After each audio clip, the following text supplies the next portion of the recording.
Hello, everybody. Welcome to Dangerous Ideas. I'm Lee Camp. Special episode today. I've got an incredible guest, one of my favorite guests to have on here, one of the smartest guys I know, and he's the founder and editor of Geopolitical Economy Reports, which is, I don't think I even know all the things it is. It's a website, it's articles, it's a podcast, and everything in between. Please welcome Ben Norton. Hey. Thanks for having me, Lee. And you're one of you're my favorite comedian. So thank you. You're my favorite smart guy.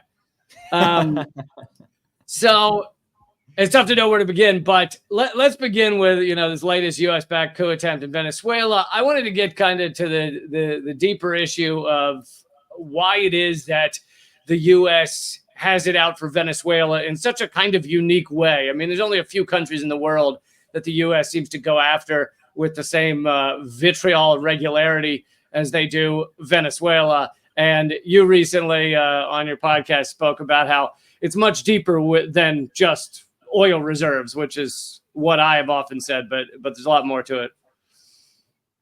Yeah, I mean, certainly oil is a factor. I'll talk about that. And we've seen Donald Trump in a 2023 Republican Party rally. He said, "We came so close to taking over Venezuela, we would have gotten all of its oil." So in that comment, I mean, it says a lot. First of all, he has this kind of neo-colonial view, we're going to take over the country. And then he immediately says we could have gotten its oil. So yeah. I'm not disputing that that's important. There's also another clip of John Bolton, who was Donald Trump's neoconservative national security advisor, who oversaw the coup attempt in Venezuela that the Trump administration launched in 2019. And in an interview on Fox News, Bolton said openly that the Trump administration was working with U.S. oil companies that wanted to invest in Venezuela. And why would they want to do that? Well, because Venezuela's oil belongs to the state, belongs to the people of the country through the state-owned company PDVSA.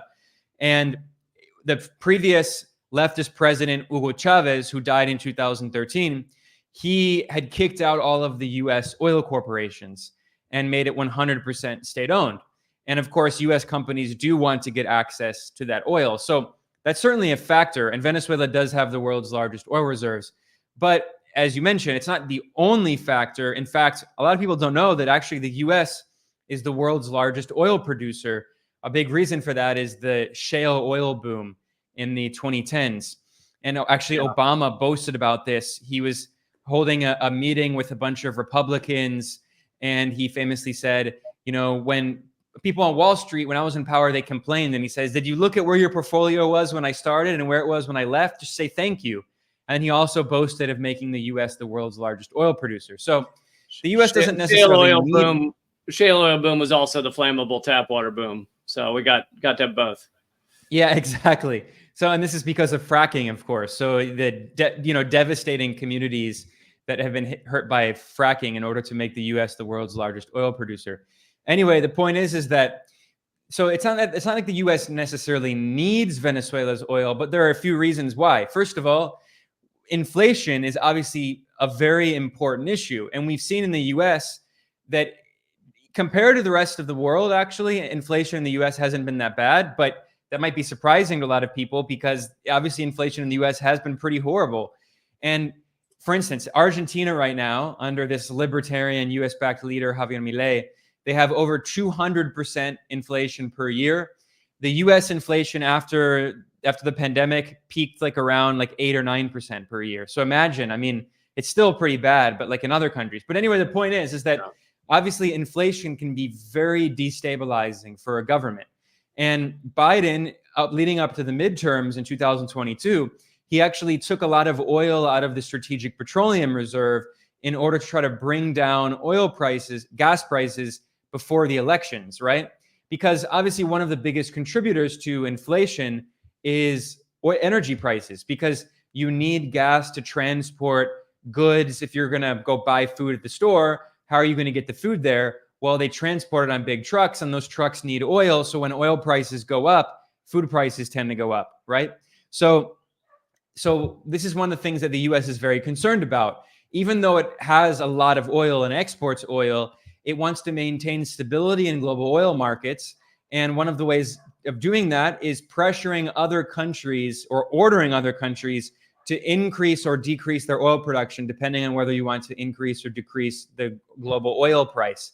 We saw this when Joe Biden, he promised during his presidential campaign that he would cut relations with Saudi Arabia over its brutal war crimes in Yemen that the U.S. government under the Obama administration, when he was vice president, supported, and Trump also. And then, of course, when he came into office, he did a 180, and he went to Saudi Arabia and he fist bumped with Prince Mohammed bin Salman, and he begged Saudi Arabia, can you please produce more oil, pump more oil to bring down global oil prices? And Saudi Arabia, which is part of OPEC, said no, because they wanted high oil prices. So if the U.S. can overthrow Venezuela's government and U.S. companies can profit from Venezuela's oil, of course, they fund U.S. politicians and they would profit from it. But also it's a way of the U.S. trying to maintain global oil prices, right? Mm-hmm. But obviously, so I talk a lot about oil here, but it's not just about oil, right? It's also significantly geopolitical because Cuba does not have significant oil reserves. And Cuba has been under a U.S. blockade for over 60 years. I mean, the U.S. has constantly, for our entire lifetimes, for the lifetimes of my parents, the U.S. has been trying to overthrow the Cuban government.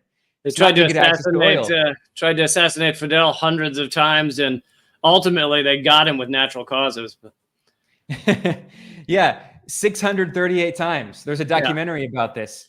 And they did crazy things like they poisoned cigars and tried to give them to him. They poisoned a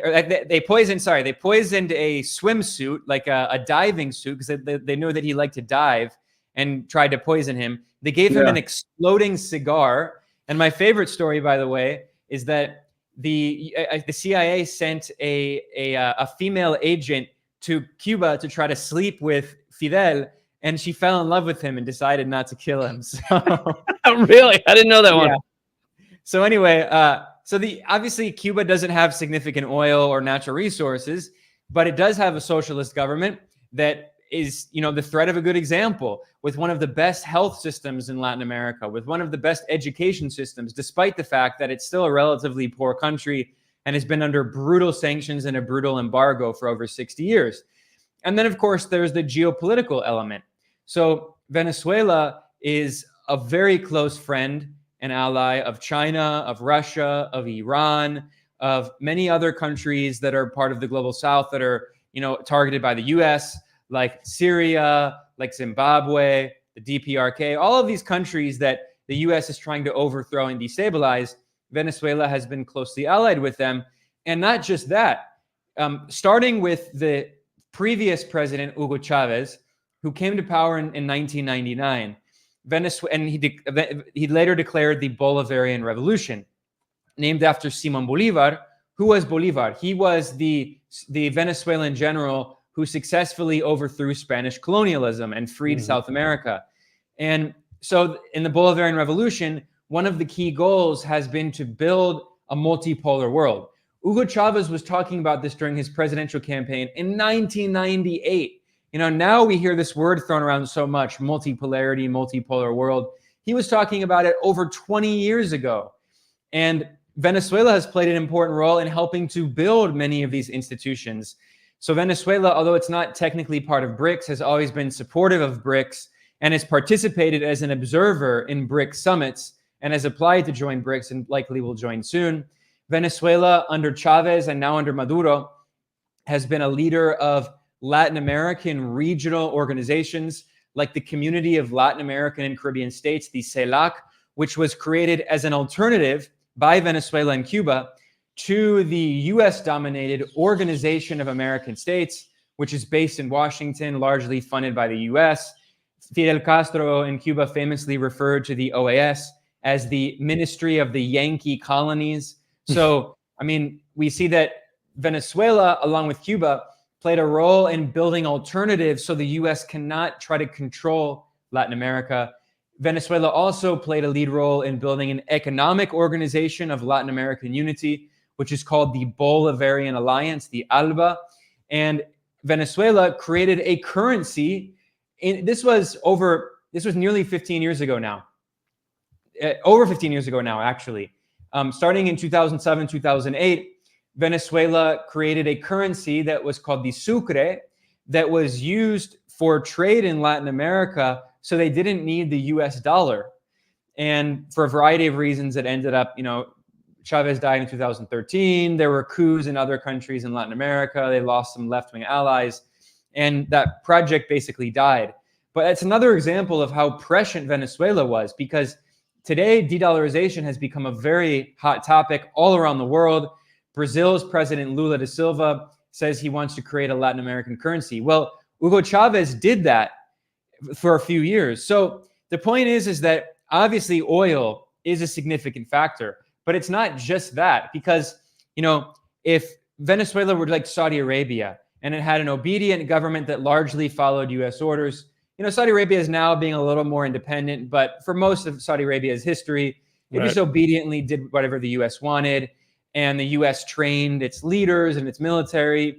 And yeah, Saudi Arabia actually have a state-owned company. They're certainly not socialist, but Saudi Aramco owns their oil. But they work with foreign companies and they play ball. And if the US wants them to increase oil production to bring down oil prices, they'll sometimes do it historically. If Venezuela did all of that, then the US would be fine.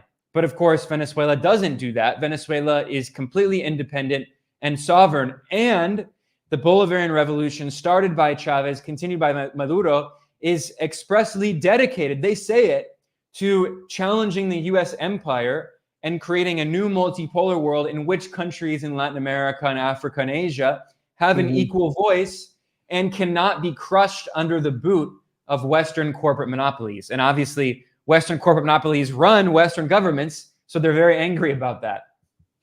I had forgotten that about creating a new currency Chavez had, and it seems like these leaders that look into or do create a currency outside the dollar have this odd coincidence of dying. I don't know why that is, but quick note, Gaddafi. Because Gaddafi in Libya, he tried to create a Pan-African currency, and also Saddam Hussein. Not that I'm glorifying Saddam Hussein, but Saddam Hussein, he was obviously overthrown by the U.S. and they invaded and destroyed his country and killed over 1 million Iraqis. And Saddam Hussein, before the U.S. invasion, he began selling oil in euros. And at that time, now it sounds goofy because we all know that the European Union today is basically controlled by the US, and European think tanks are publishing articles warning about the vassalization of Europe by the US. But let's not forget that when the EU was created in the late 90s and then into the early 2000s, a lot of people still thought that it would be this kind of independent pole in a multipolar world, that it would not obediently follow the US. Let's not forget that actually France and Germany opposed the U.S. invasion of Iraq, and there was this whole anti-French campaign. You probably remember, like they renamed renamed French fries Freedom Fries and all this nonsense. Can you imagine a time where France would go against the United States? Yeah. So at that time, when it said we're not going to sell our oil in dollars, that was actually very scandalous. And now fast forward, in the past few years, not only did Venezuela create this currency, but Venezuela has also been selling its oil in other currencies, especially Chinese yuan. And they did that years ago, not just like the past 2 years with the war in Ukraine. They've been doing this for like almost a decade, selling their oil in other currencies. Yeah, one of my favorite. In response to the U.S. sanctions, obviously. Right. One of my favorite moments was, and this is, I can't remember if it was like the end of Obama administration or maybe the first year of Trump or something, but Pakistan, it was when they first started selling their oil to China, or buying oil from China, or whatever it is, selling in yuan instead of US dollars. And when they did, within days, it was like 3 days or 5 days later, the US added Pakistan to the list of nations that violate religious freedom. And I was like, well, those two don't seem linked at all. Yeah, exactly. But the big difference now is that there's been a lot of interest in that in so many countries in the global south, but it basically got to the breaking point. Now the Washington Post finally, I mean, I'm not one to praise the Washington Post, they are owned by Jeff Bezos, but finally they did this report acknowledging that the US is waging economic war around the world, and they admitted that 60% of countries on earth are under U.S. sanctions. 60%. It's crazy. So, I mean, no, sorry, let me take that back. You can edit this, right? It's a third of, yeah. I misspoke. Yeah. It's a third of all nations that we have and sanctions 60%. Yeah, I misspoke. Let me say that. And the Washington Post admitted that 1/3 of all countries on earth are sanctioned by the US, including 60% of poor countries, a majority of poor countries. So obviously, if the US is going to tell everyone around the world they can't use the banking system, which makes it hard to use transactions in dollars, they're going to look for alternatives. So, there was increasing interest, but it got to the breaking point, and especially with a big country like Russia, which is basically too big to sanction, we see that levee has been broken, right? The dam has been broken, and now all of that is flooding out, and so many countries are seeking alternatives to the dollar. Speaking of U.S. adversaries, the number one on that list now increasingly seems to be China.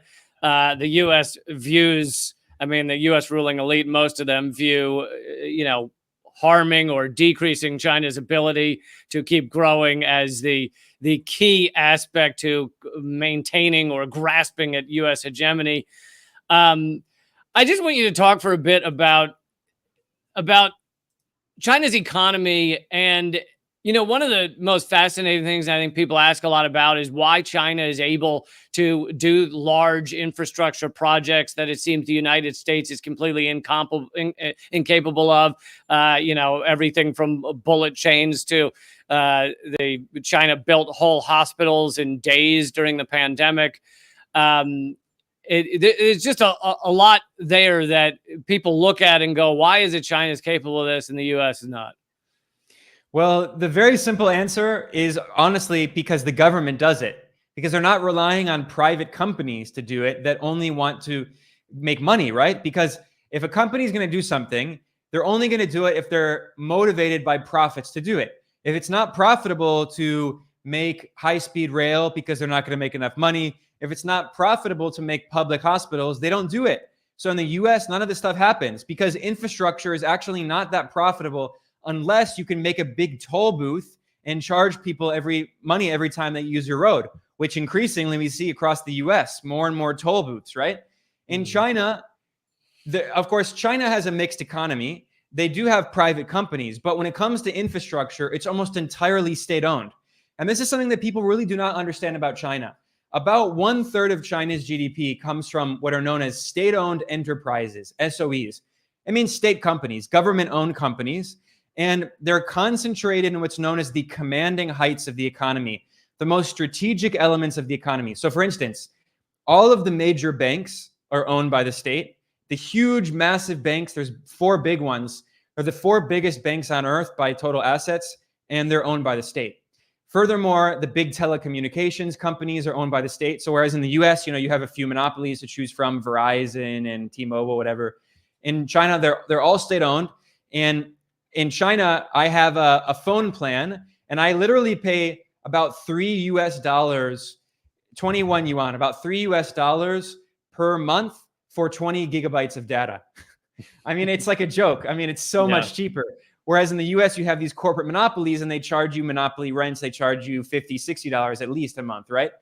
Furthermore, in China, all of the infrastructure is owned by the state. And the companies that build that infrastructure are state-owned companies. And so, for instance, if you look at the high-speed rail is actually very cheap in China. I think you've gone on it, and it's very good, some of the best in the world. And it's like, if you want to go from Beijing to like Shanghai, for instance, it's like $70 or $80, which is insanely cheap compared to flying or compared to like even Amtrak in the US, considering how far Shanghai and Beijing are from each other. Yeah, the Amtrak trip from DC to New York, which is supposed to take 4 hours, but often takes 6. It's like $100 usually or something. Yeah, there you go. So the reality is that the way that China can build all this infrastructure and then maintain it and keep it very cheap is simply because it's done by state-owned companies that are not operating simply to maximize profits. They are operating on behalf of the people, and they also provide larger positive externalities. Economists talk about this idea of externalities. We often know of it in the negative connotation. So a negative externality is pollution, right? So an oil company, they don't care about the pollution. For them, that's an externality. All they care about is their bottom line, right? There are such things as positive externalities. And if the government actually invests in these utilities and public services like infrastructure, like high-speed rail, even if the government loses money, it often has positive externalities in the rest of the economy. So as an example of this, right, I was reading a study in China that was very interesting about how some parts of the high-speed rail actually lose money. But overall, because the entire system is state-owned, it does not lose money.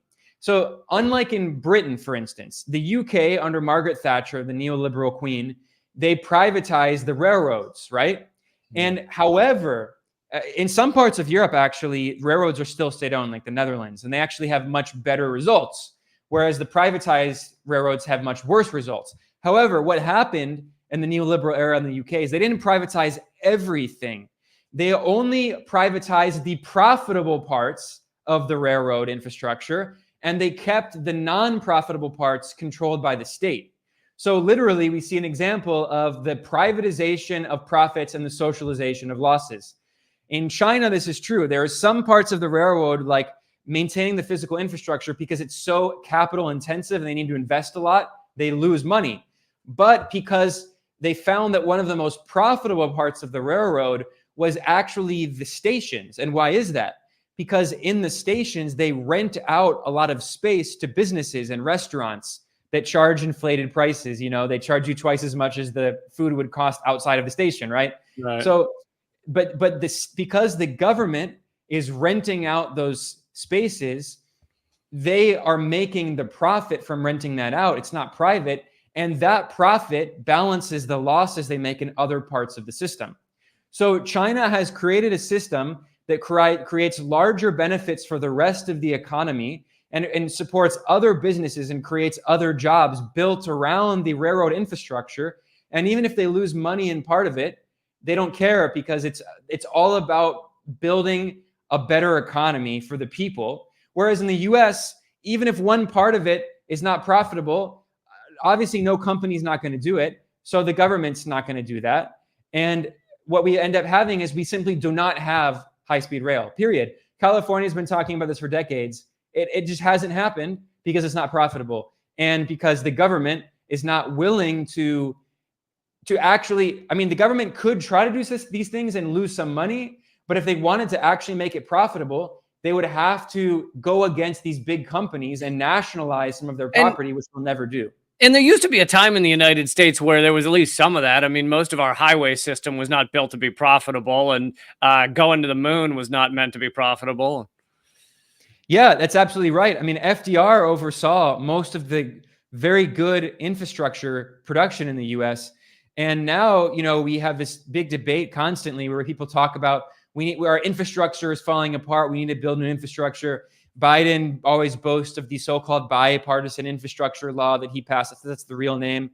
So, there's this big debate, but it's always, we have to have private companies that invest in building this infrastructure, but the state will give them some subsidies. So once again, the only way to get them to do it is the government will give them a bunch of money so it's profitable, but they won't do it on their own.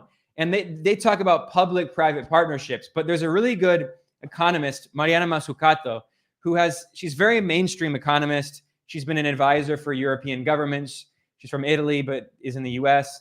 And she has a famous book called The Entrepreneurial State. She's not a socialist, she's a mainstream economist.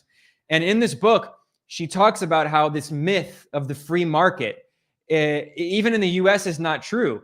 So for instance, we know that in addition to all of the major infrastructure that was built back then, and it's falling apart today, and we can't get good infrastructure, bridges are literally collapsing. Yep. Well, it's not just that. I live in Baltimore. You don't need to open the wound like that, Ben. Yeah, but it's not just infrastructure. So Mariana Mazzucato showed how most of the modern technology we're using right now comes from the Pentagon. And obviously, it's from the military. Like, I'm not praising the military spending, but it was not private companies that invested in this research. it comes largely from DARPA, which is this, known as the Pentagon's brain. So as an example, if you look at our phone, touch screen technology comes from the US military. Location technology, GPS technology comes from the internet, Navy because they wanted to track their ships. the So internet, many semiconductors. Go ahead.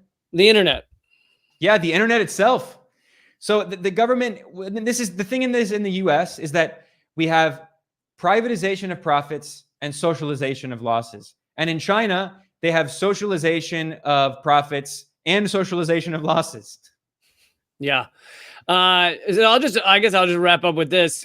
Where do you have predictions? Where do you see the U.S.-China relationship going? It seems like the U.S. at every step is trying to, push towards basically the same type of shit we have with Russia, proxy war. It seems like the U.S. is trying to create that with China.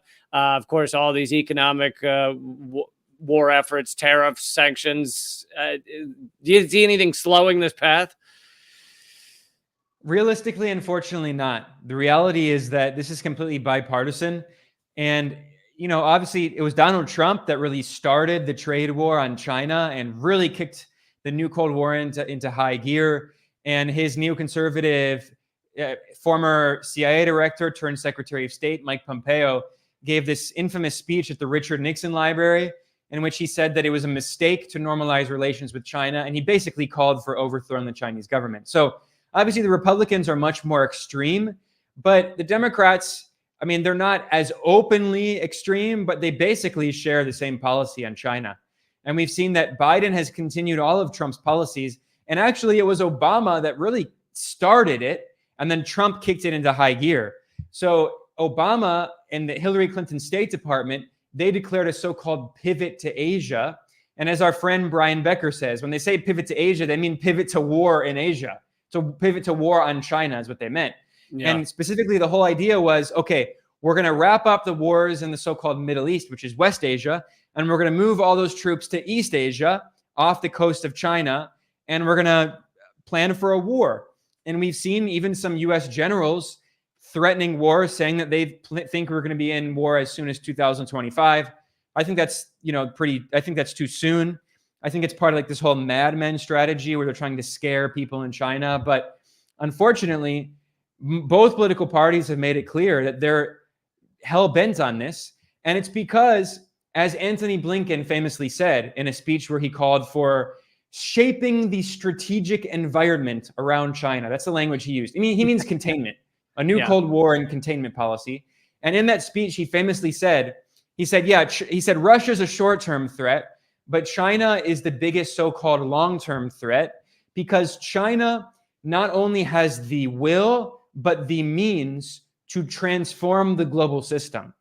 China is the world's largest economy when its GDP is measured at purchasing power parity, which is the best way to measure the size of the economy, instead of just converting everything to dollars, which makes the US economy look bigger than it actually is. China has the world's largest military now. China has 1.4 billion people. China now has some of the best universities in the world. It has some of the best scientists and engineers. It's advancing in high-tech technology, like, semiconductors. It's catching up very quickly, like also electric vehicles and solar panels, which is why the US is tariffing and banning all of these technologies. And really, the US goal was admitted by the US Commerce Secretary, Gina Raimondo. She said openly that the US goal is to prevent China from innovating. And she said that we must work with Europe to prevent China from developing. And then she also later said, we will do everything we can to prevent China from getting access to the most advanced technology. And this is the Democratic administration. If Trump comes back, it's going to be a whole new level of extreme aggression against China. So unfortunately, we know that the warmongers in Washington, from both parties, are always looking for a convenient scapegoat to blame for all their problems. So they don't blame, Purdue Pharma and the Sackler family for the opioid epidemic in the US, which was caused by these pharmaceutical corporations that were profiting from giving people these drugs they didn't need. Instead of blaming them, they blame China. Instead of talking about, the horrific problems of gun violence and all this stuff, they blame China for everything. You know, so the reality is that it's too convenient of a scapegoat. It's also for the Republicans, it's like an existential threat because China is an atheistic country, they're non-white, they're communist. So then they can say, this is the perfect boogeyman, right? That the Republicans want to fight against. The Democrats can say that they're violating so-called democracy and human rights and all this nonsense rhetoric that they use as if the US were a democracy, which it's not. So unfortunately, it's like the perfect enemy that the ruling class in Washington want to justify all of the policies that they implement that are bad for the people of the US, but are good for the military industrial complex. And there basically are no incentives pushing politicians in the US to not want more aggression against China, because all of the big companies that fund their campaigns, all of the big corporations are on board with this. Yeah, I think that's right. It's also a lot easier to keep people under control when you have a big bad monster out there that's going to get them. Thank you so much, Ben, for taking the time. What's the best way for people to follow all your work? Well, thanks for having me, Lee. People can go to geopoliticaleconomy.com and find links to everything. And of course, I'm very active on YouTube. And I also have my videos backed up on Rumble and Odyssey. So yeah, people can just, if you look up Geopolitical Economy Report, you can find it on all platforms. And Lee, keep up the great work. I always love watching your videos, and thanks for helping keep things funny and make us laugh and not all go crazy from how insane the world is. I'm doing my best to not go crazy myself, but thank you so much, Ben. It's always a pleasure to talk to you. Keep up the fight. My pleasure. All right, Ben Norton, Geopolitical Economy Report. Check it out if you haven't already. I'll be back with you very soon. And sorry, this had to be a pre-taped show. I am doing some traveling, so I'm trying to still bring you guys awesome shows anyway. Make sure you click subscribe if you haven't already, and the bell icon, and keep fighting.